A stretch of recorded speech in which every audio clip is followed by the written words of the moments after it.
Most people think looking young is about good genes, better skin cream, or drinking more water.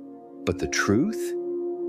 For entrepreneurs like you, it's never been about the surface. It's about what you've survived, what you've carried, and what you've refused to let define you. Because no one sees the late nights where you questioned everything. No one claps for the days you showed up when it would have been easier to disappear. And no one talks about the emotional weight of being the one who always has to figure it out. But here's the paradox. The more storms you've walked through and walk through silently, the younger your face may appear. Not because of luck, but because of how you held your pain without letting it harden you.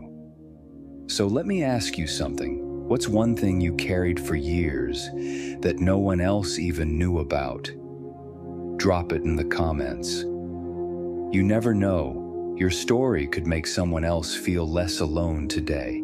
Because in this video, we're revealing 7 hidden reasons why powerful, resilient leaders often look younger than their age, and what they've done differently behind closed doors. This has nothing to do with vanity, and everything to do with vitality. Let's begin. Score 1. Resilience reflects on your face.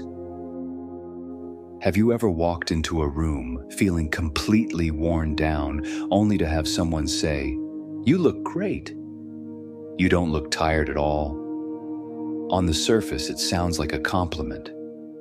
But deep down, you wonder, if only they knew what I've been carrying.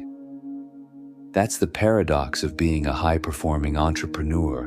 The world sees your presence, but not your pressure. And here's the truth. Resilience doesn't just shape your reputation. It sculpts your face, the lines around your eyes, the energy in your voice, the way you carry yourself in a boardroom. They're all reflections of how you've dealt with adversity silently for years. And some people, they wear it like armor. Others, they wear it like weight. Let's take Howard Schultz, former CEO of Starbucks, born into a poor housing project in Brooklyn, lost his father early, watched his family struggle just to survive, but he didn't use it as an excuse. He used it as fuel. His business journey, far from smooth. Starbucks faced backlash, near collapse, public criticism more than once. Yet every time Schultz stepped on stage, you didn't see defeat in his eyes. You saw clarity, not because he was untouched by hardship, but because he didn't absorb it into his identity. That is the kind of resilience that keeps a leader young, not just in age, but in presence. Marcus Aurelius wrote, "If you are distressed by anything external, the pain is not due to the thing itself, but to your estimate of it, and this you have the power to revoke." In other words, what ages us isn't just the problem. It's how long we let the problem live inside us. Entrepreneurs who internalize stress, who let grudges fester, who replay failures on loop, they show it. Not just in performance, but in posture, in their eyes, in their ability to truly connect, because stress, it elevates cortisol. It suppresses immunity, it dulls the skin, and it drains your vitality. But the deeper cost? It erodes clarity and shrinks leadership presence. Now, contrast that with leaders who've trained their minds to bend, not break. They don't deny pain, but they don't dwell in it either. They process, they adapt, they move forward with composure. And that emotional agility? It shows. Their face is softer, their energy more magnetic, their presence more grounded, because true resilience isn't loud, it's dignified. So if people have ever told you, "You don't look your age," maybe it's not your skincare, maybe it's because you've mastered something far deeper. You've learned how to carry storms without letting them reshape your soul. And if you haven't mastered that yet, the best time to start is now, not just for your business, but for your body, for your spirit, and for the next room you'll walk into, where your presence speaks louder than words. Score 2. Adaptability keeps you young. There's a quiet tragedy in leadership that no one talks about. It's the day a brilliant entrepreneur stops adapting. And it doesn't happen overnight. It starts quietly. A little resistance to a new tool. A dismissive glance at a younger hire's idea. A subtle longing for the way things used to work. And just like that, innovation slows, energy fades, and a once vibrant mind begins to stiffen. But here's what most people miss. Rigidity doesn't just cost you market share, it costs you youth. Not the kind that shows up in the mirror, but the kind that lives in your voice, your curiosity, your ability to see opportunity in the unknown. Seneca once said, "It is not because things are difficult that we do not dare. It is because we do not dare that things are difficult." And in today's market, that truth cuts even deeper, because in business, refusing to evolve doesn't make you wise, it makes you obsolete. And your body, it knows. Neuroscience proves it. When we stop learning, when we resist change, the brain literally begins to age faster. Cortisol spikes, cognitive flexibility drops, your muscles tighten, your thinking stiffens. That tension in your back or shoulders, it might not be from sitting too long. It might be from thinking the same way for too long. Now look at Reed Hastings, co-founder of Netflix. Back in the early 2000s, he was running a DVD by mail company. Blockbuster laughed. Analysts dismissed him. They all predicted collapse. But Hastings wasn't loyal to comfort. He wasn't married to the old model. He was loyal to the future. He adapted. He pivoted. He risked everything to create a streaming platform that would redefine an entire industry. Today, Netflix is worth over $100 billion. Blockbuster, just a meme. And Hastings, now in his 60s, still sharp, still curious, still leading with fire. Why? Because he never clung to who he used to be. He let go of what was comfortable to stay relevant, and that mindset, it keeps a person young. The same is true in your personal life. When you resist change, whether it's aging, shifting roles, or evolving relationships, you don't just become outdated. You become exhausted. It takes far more energy to fight reality than to flow with it. But the entrepreneurs who embrace the unknown, who say, "Let's try it," instead of, "We've never done it that way," they don't just build better companies, they radiate vitality, they walk lighter, they think faster, they lead better. So ask yourself, are you evolving or calcifying? Are you still willing to learn something new, not just in tech, but in how you lead, how you love, how you live? Because aging, it isn't just a number on your license. It's how many parts of your mind you've locked away out of fear. Let go of that. Lean into the discomfort. Learn something again. Fail at something again. Because in this new era, adaptability is the new alpha trait. And it shows on your face long before it shows on your balance sheet. In business and in life, the moment you stop adapting is the moment you start aging. Not just in your career, but in your mind, in your energy, in your ability to stay curious, creative, and fully alive. Because it's not change that breaks us, it's the resistance to it. So tell me in the comments, what's one moment when staying too comfortable almost cost you something important? A missed opportunity, a connection, a turning point? Drop it below. Your insight might be exactly what another entrepreneur needs to hear to start moving again. Score 3.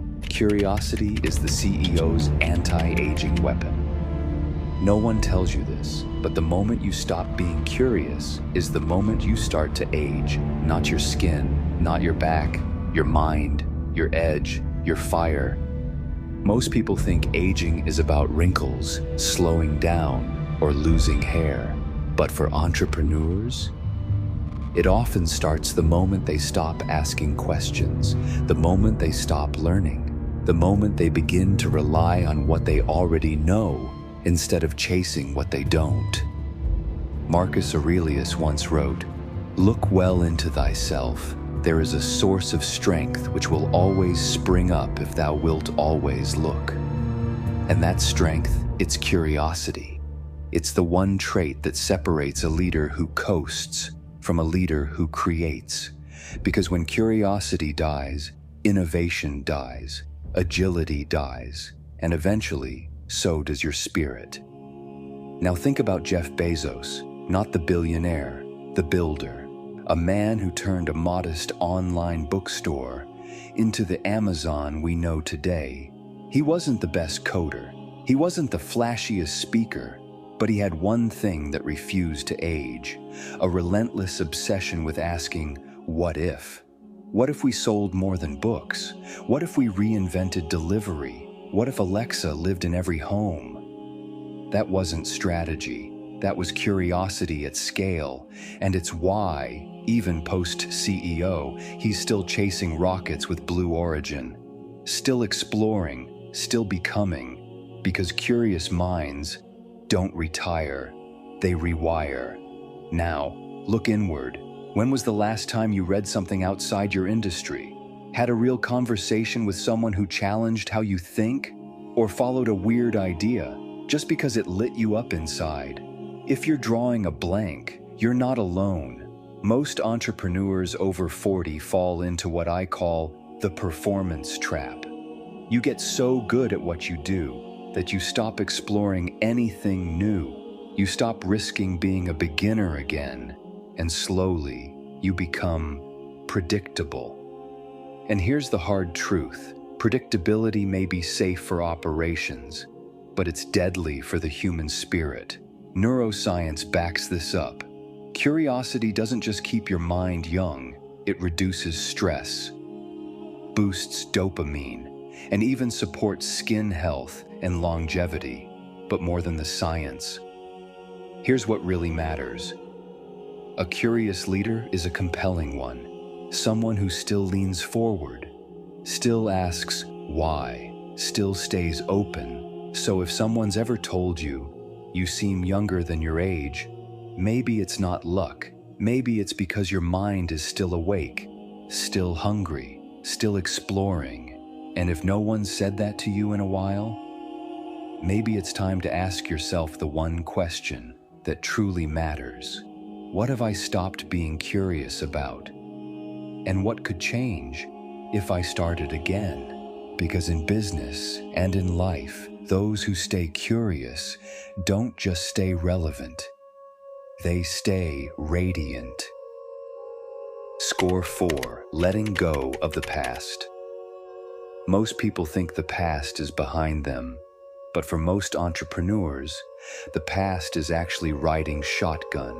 It's in every overreaction, every sleepless night, every hesitation to trust again. You might not see it in the mirror right away, but your nervous system remembers.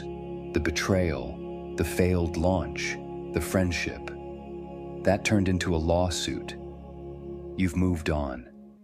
In practice, but not in peace. And that's the part no one tells you. What truly ages a high performer isn't time, it's the tensions of unfinished business. Marcus Aurelius wrote, "Today I escaped anxiety," or no, I discarded it. Because it was within me, in my own perceptions, not outside. We love to blame anxiety on deadlines, pressure, market swings.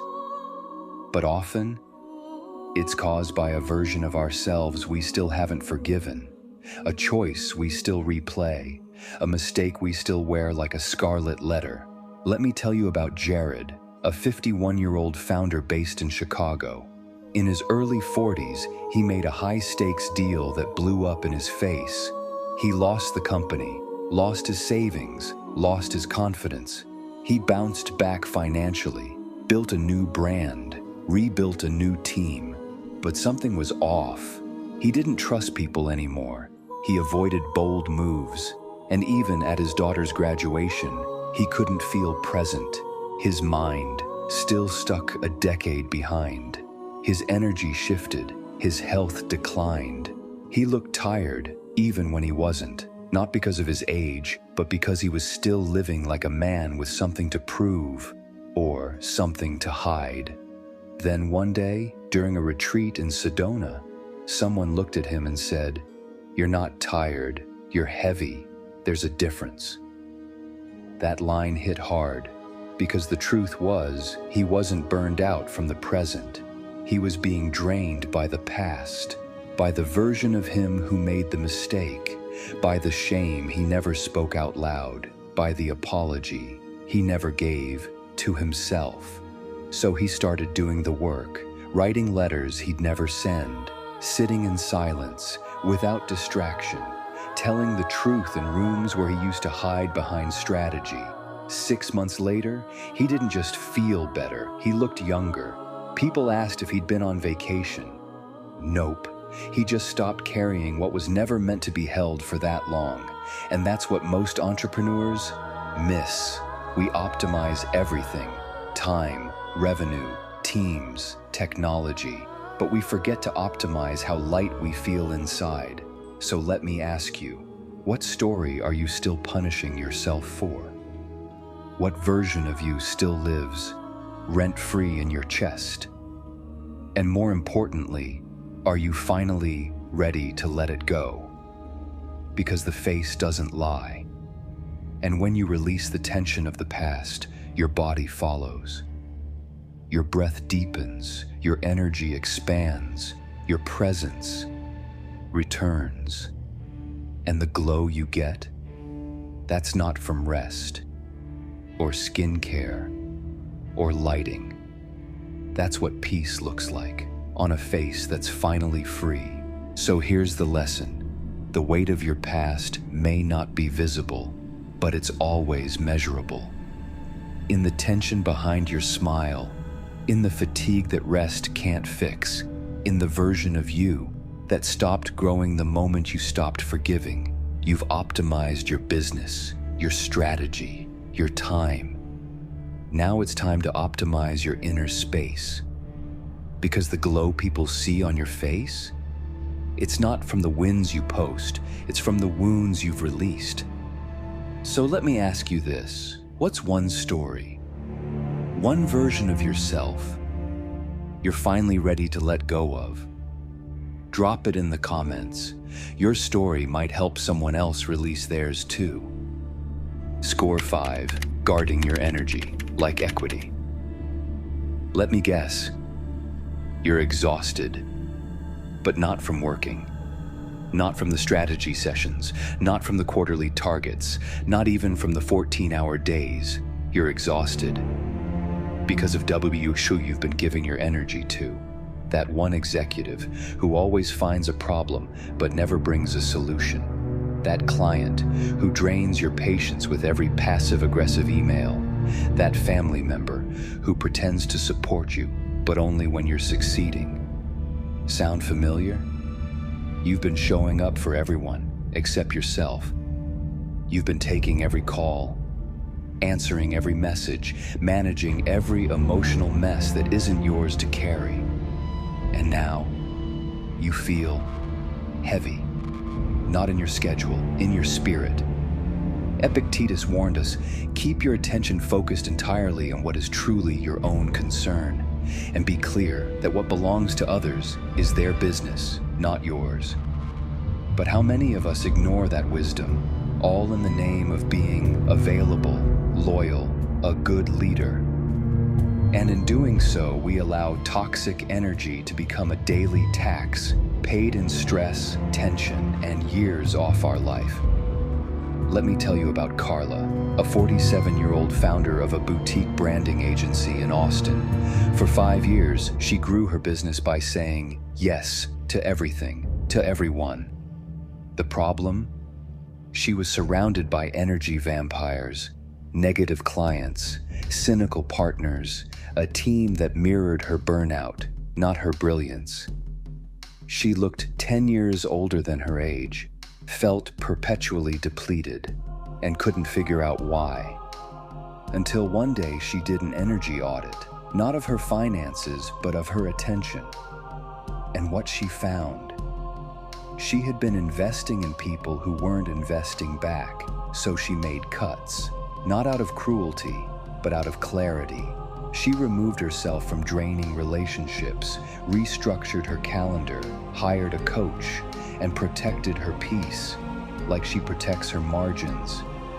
6 months later, she had more energy, looked visibly refreshed, and attracted higher quality clients and collaborators. Why? Because when you protect your energy, your presence changes, and the world responds. Here's the reality. Energy is contagious. The people you allow into your inner circle affect your hormones, your health, your heart rate, and yes, even your face. If you're around pessimism, resentment, jealousy, or drama, your body absorbs it, your soul resists it. And over time, it shows. But when you build boundaries, firm, graceful, unapologetic, you don't just feel better. You look younger. You move lighter. You lead clearer. So here's your assignment. Audit your environment. Ask yourself, who brings me life and who slowly drains it? And then decide not just who gets your time, but who gets your nervous system. Because if you wouldn't let someone mismanage your money, why let them mismanage your mind? Score 6. Emotional honesty builds real executive presence. No one tells you this, but hiding your emotions doesn't make you stronger. It just makes you look older. Not always on the outside. Sometimes it's more subtle. The tightness in your jaw, the weight behind your eyes, that weariness you can't shake. Even after 8 hours of sleep, it builds up quietly, behind a smile that says, "I'm fine." But here's the truth. Leaders who suppress their emotions don't age gracefully. They burn out quietly. We've all been taught that strength looks like stoicism with a lowercase rs. Don't flinch, don't feel, don't show weakness, especially as a man, especially as a founder, especially when people are counting on you. But that's not strength, that's armor. And the longer you wear armor, the heavier it becomes. Seneca said, "No man is more unhappy than he who never faces adversity, for he is not permitted to prove himself." But what if the adversity isn't outside? What if the real storm is the one you never allow yourself to feel? Let me tell you about a client of mine. Let's call him Richard, a 54-year-old COO. He helped scale a logistics company from 12 employees to over 300. Sharp, respected, always in control. But one day, in the middle of a team retreat, he broke down, completely out of character. He admitted something he'd never told anyone. He hadn't cried in 17 years, not at his father's funeral, not during the divorce, not even when he was diagnosed with stage 1 cancer. Why? Because he believed emotions were unproductive, distracting, weak. But what he didn't realize was this: those bottled up emotions had been slowly aging him from the inside out. And the moment he finally released them, shared his truth, expressed his grief, owned his fatigue, everything changed. His face softened, his team leaned in, his leadership became magnetic, not because he was perfect, but because he was real. You see, emotional honesty isn't a liability in leadership. It's your leverage. It builds trust, enhances clarity, and yes, it keeps you visibly younger. And science backs it up. suppressed emotions, elevated cortisol, more stress, faster aging, weaker immunity, lower presence. So if people say you seem distant, or if you haven't truly felt something in a while, maybe it's not burnout, maybe it's emotional starvation. And the antidote isn't more hustle, it's more honesty. Here's your challenge. The next time you're angry, name it. The next time you're sad, feel it. The next time you're moved, show it. Because those who lead with open hearts lead longer and lead younger. You don't have to leak your emotions to express them. You just have to stop pretending they don't exist. Because in the end, it's not the pressure that ages us, it's pretending we're unaffected. Score 7. Purpose is fuel. You're not burned out because you're working too much. You're burned out because you've forgotten why you're working at all. It's a hard truth to admit, but if you're honest with yourself, you'll recognize the signs. You wake up and you're not excited. You finish a big win and you still feel empty. The money's good, the reputation's solid, but something is missing, and that something is purpose. Because without it, you don't just lose your drive, you lose your glow. Marcus Aurelius wrote, "A man's worth is no greater than the worth of his ambitions." And when those ambitions lose meaning, when they stop igniting something inside you, you don't just stall, you start to fade. You've seen it, haven't you? That founder who scaled fast, but looks 10 years older than his age. That executive who's made it, but hasn't smiled in weeks. That entrepreneur who built the business, sold the company, and then nothing. Let me tell you about Jerome, a 59-year-old former tech CEO in San Diego. He spent 2 decades building his company, took it public, retired early. From the outside, success. But within 6 months, he felt lifeless. He told me, "I used to jump out of bed with ideas. Now I just scroll." His body started aching. He gained weight. His energy tanked, not because of age, but because his soul no longer had a mission. Then something changed. He didn't go back to business. He started mentoring young founders, launched a nonprofit that taught entrepreneurship to underserved students.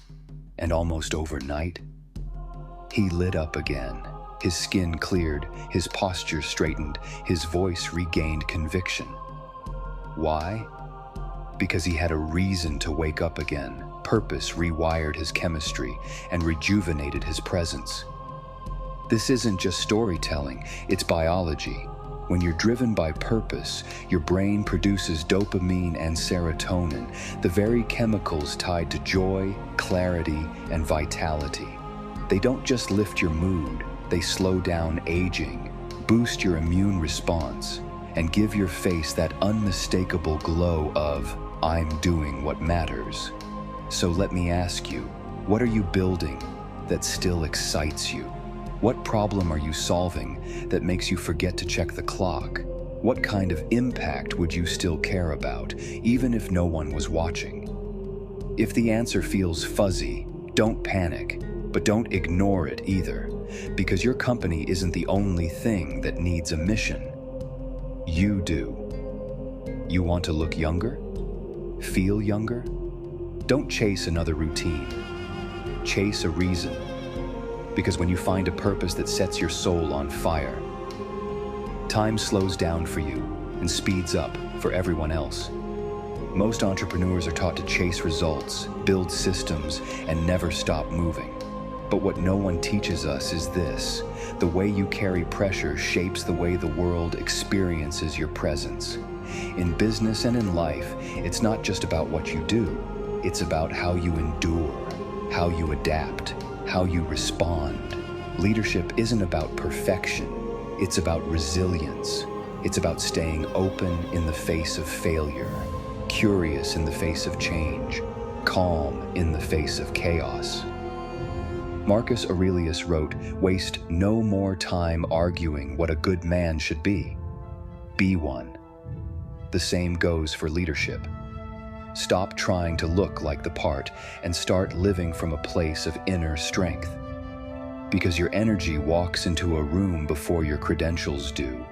And if you want to build something that lasts, your brand, your team, your legacy, start by mastering the thing the market can't see: your emotional discipline, your self-trust, your presence. That's the currency of timeless leadership. And it never depreciates. If this message resonated with you, hit that like button. It tells YouTube this video mattered. If you know someone who's lost their spark, share this with them. You might give them back a piece of themselves. And if you're on your own path of Stoic leadership, emotional resilience, and self-mastery, subscribe to Daily Stoic Fuel. This is just the beginning. Now tell me in the comments, what was the moment you realized age has nothing to do with how alive you feel? Your story might be the one that lights a fire in someone else. Until next time, lead wisely, live lightly, glow quietly.